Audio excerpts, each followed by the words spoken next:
just wanted to give you a really brief introduction, I guess, to how we came to set up Montezuma's, because it was a slightly odd journey, and people ask me all the time, so will you win chocolate? And I just say, no, I knew nothing about it, apart from how to eat it. So on a January day, nearly 20 years ago, I walked into my office where I worked as a trainee solicitor, and I was told by my supervising partner that that there was a new trainee starting that day, and I was to be his mentor. So later that day, I was introduced to Simon, a smiley, bold and adventurous young man who had put on hold his legal career for a few years while he travelled the world. As with everything I took on as a lawyer in training, I wanted to take my mentoring responsibility seriously. 6 weeks later, Simon and I were engaged to be married. It didn't take us long to realise that neither of us was going to be very happy as a lawyer for the rest of our lives. So almost as soon as we qualified, we gave up our jobs and sold our house, put everything into storage and went off in search of ourselves. It was a very cliched year off, and we found ourselves on a plane to Buenos Aires, where we travelled the length and breadth of Argentina, Chile, Venezuela, Ecuador, and had an amazing time. We took ridiculously long bus journeys. We sailed in the Beagle Channel. We took a boat over the Iguazu Falls, ridiculous. And we trekked for days in Patagonia, which was just the most incredible experience. It was obvious we were having the time of our lives, but we couldn't carry on doing that. We had to find something to do, think of what we wanted to do when we came home. So on a trip to the Argentinian Lake District, we stopped in a beautiful little town called San Carlos de Bariloche. But Simon, unfortunately, had a touch of tummy trouble, shall we say. So rarely we booked ourselves into a little guest house where he could stay close to the loo and recover. So I found myself at a bit of a loose end where I just thought, well, I don't want to go too far. So I spent about 3 days wandering around this little town called Bariloche, and I discovered to my delight that it was filled with chocolate shops. More chocolate shops than I'd ever seen in one town in my life. And so I spent most of my time sampling the local specialities while poor Simon was stuck in the bathroom. I checked on him occasionally, but on finding that he was no better, I went back out to sample a little bit more. The smell of chocolate actually wafted down the street. It was incredible, and the retail theatre was amazing. They were making chocolate in these some tiny shops. There was even a chocolate supermarket. And it hit me. What was this town in the middle of Argentina? How could it sustain so many chocolate shops when the offering back in the UK was so poor at the time? This was 1999, don't forget. I was already passionate about chocolate. Was it possible that we could actually make a business out of it? So from that moment on, I became a bit obsessed by chocolate. It's not hard, is it? And how we could make a living out of it. A couple of months later, we were in Venezuela, and we were diligently following our Lonely Planet guidebook, and had read about this amazing remote beach. We were desperately trying to find this beach, and we'd had to take a car to get there. So we were driving this battered old 1990 Datsun or something, driving it through this mountainside forest, and went round a corner, and there was a little roadblock in the way. We couldn't go any further. So we jumped out and thought, what on earth is going on? This is bizarre. There were lots and lots of local people just sort of sitting by the roadside doing very little, and we thought, this is ridiculous. We want to get to this beach. And actually we discovered that they were local farmers, and they were drying their cocoa beans on the hot roads. So the only place for them to dry their beans was on the hot tarmac. It was a very basic tarmac road, but it was hot enough that it would dry the beans. And we later discovered that that is an essential part of cocoa farming. So we couldn't go any further. We stayed for a while and learned a huge amount about where chocolate comes from. And that was it. I was hooked. I just couldn't get this whole idea of chocolate out of my head. So we found the beach eventually, and it was amazing. But shortly afterwards, we'd hopped over to Tobago, and we were trekking with our full packs on, by which point, we were about 7 months into our journey by this point. Our packs were incredibly heavy, and Simon picked up his pack and screamed in agony, dropping his pack to the ground. less than 48 hours later, we were back in London and Simon was in hospital with a slip disc. Not very, not quite as dramatic as a snake bite or a tropical disease, but nevertheless, it was enough to put our travelling on hold for a while. And Simon wasn't looking like a great travelling companion at this point either. So I set about researching the chocolate industry. I thought, I've got all this time. Simon is in hospital. I'm staying with his parents, so I'm living with my in-laws, and I'm desperate to escape the house. So I set about researching the chocolate industry. I come here, and I find Mintel research reports and read up all I can about the chocolate industry to just desperately try and work out whether there is a gap in the British chocolate market. I started to write a business plan, and gradually the plans for Montezuma's was born. Excuse me. It was very much a retail idea. We were planning on having 50 shops all over the country, but we had no plans to make chocolate ourselves. We weren't interested. We were interested in having a retail brand, effectively. But we had lots of ideas for fantastic quality chocolate products to be, sort of inspired by our travels, and all packaged up in contemporary, quirky designs. So I spent days trawling high streets around the country, trying to find stores. Our first shop, I wrote hundreds of letters to landlords and tenants begging them to give us a lease on their shop. And we went around the country finding some British chocolate makers who were going to make all of our products for us. Finally, one of my letters to a landlord worked, and a guy in Brighton agreed to let us his shop. We signed our first lease for our shop in Brighton, and we were ecstatic. That was that was like signing the deal. We were in business.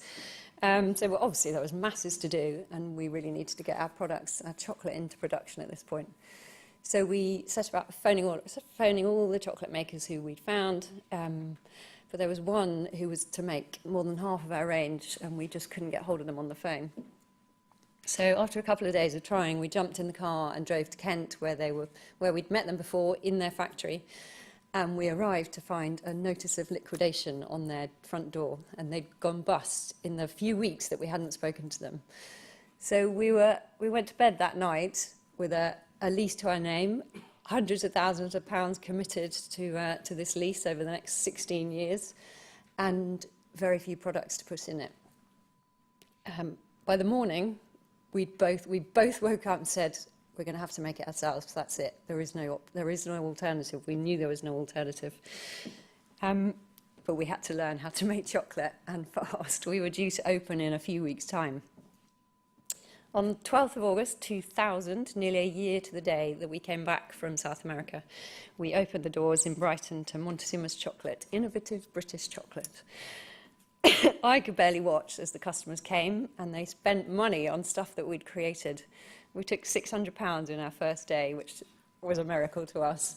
That turned into £200,000 in our first year, which meant that we'd broken even, which is what everybody had told us we wouldn't do. So it was, we were so happy about that. But we were working 24/7. If you started up your own businesses already, you'll know that is a reality. We were making chocolate by night and then selling it by day. But it was an incredible time. It was fueled by a complete passion for what we were doing and creating, and we absolutely loved it.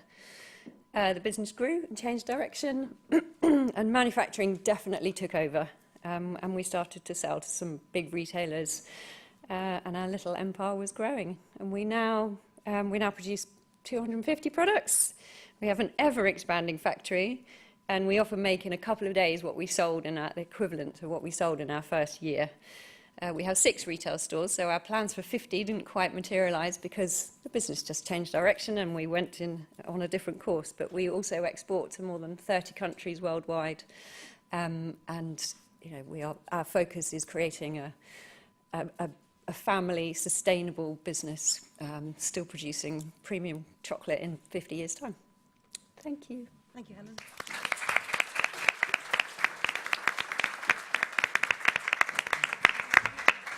Yeah, thank you, Helen. Just a couple of questions from me. I mean, chocolate's so exciting, and I'm going to mention intellectual property, which sounds so dull and boring, but what role has intellectual property played in your business journey? Well, I suppose an interesting one is, it's useful. Our training as lawyers was useful because I certainly certainly don't know everything about intellectual property, but I knew how to find out the answers if I needed help. So there was the more boring stuff about registering trademarks. So all of our logos are registered trademarks, but we have 250 different products. We can't register a trademark for every single one. So we do take a risk that somebody will copy them, but then we rely on other intellectual property rights. But we did have an interesting letter once from a very large chocolate company whose main product is purple. And one year, our designer persuaded us she created a range of Christmas products which were in a very purple design. That's my least favourite colour, but it was purple nevertheless. And literally within a day of it hitting our shelves, we had a letter on our doorstep from Mr. Cadbury. Very, very strongly worded letter. We had to destroy. We didn't, but we insisting that we removed all of our products from the shelves and that we destroyed them. Of course, we read the letter, panicked slightly, and then thought, actually, hang on a minute, that can't be right. We can't possibly not produce any chocolate products in purple. That can't be right. So we did our research. We fortunately knew how to do this and searched the IP registers and actually, no, Cadbury have a protection over one shade of purple, which is a Pantone reference. And we were able to go back with that information with a very strongly worded, kind of David and Goliath sort of message back to them. And they relented. So that was, yeah. Well done to you, because that's quite an amazing success story. But it does just show you, doesn't it, as a small business, you can be really intimidated by the bigger companies. Yeah. But I know the Business and IP Centre, the IP is the clue in the title. So, again, if you need any information on intellectual property, then go and check out the BIPC. The other thing you mentioned about you wanted potentially to have 50 stores, but in fact have got 6. But this day and age of omnipresent retail, cross borders, obviously you've done incredibly well, 30 international markets. So I'd imagine the retail scene has changed dramatically for you when you first set out. Is it easier now, do you think, to retail your goods than when you first started out, to reach out to more markets? I'm not sure. I think when we started, we just didn't consider that we would sell into other retailers. So when we started, it was all about creating that retail presence of our own on the high street, and that was why we had the plan for 50 stores.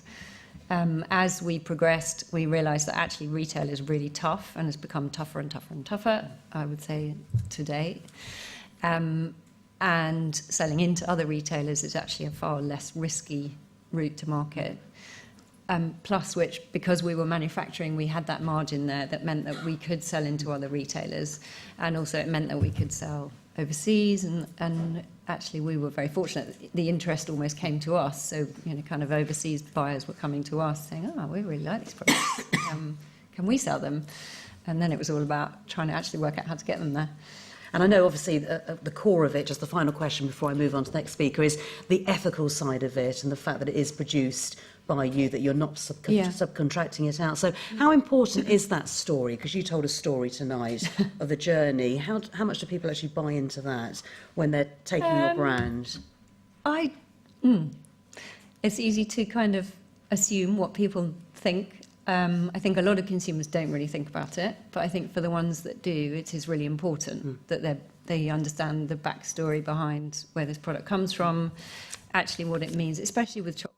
Often cocoa hits the press because it's badly farmed and has a lot of, kind of child labour and slavery kind of accusations thrown at it.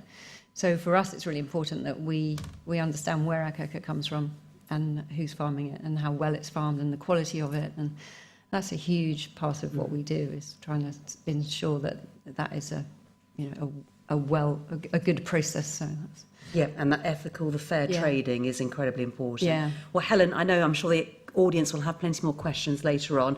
And that box of chocolates has been travelling around with you over the weekend. It's still intact. And one lucky person will be able to win that today. So Helen Pattinson, everybody. Thank you, Helen.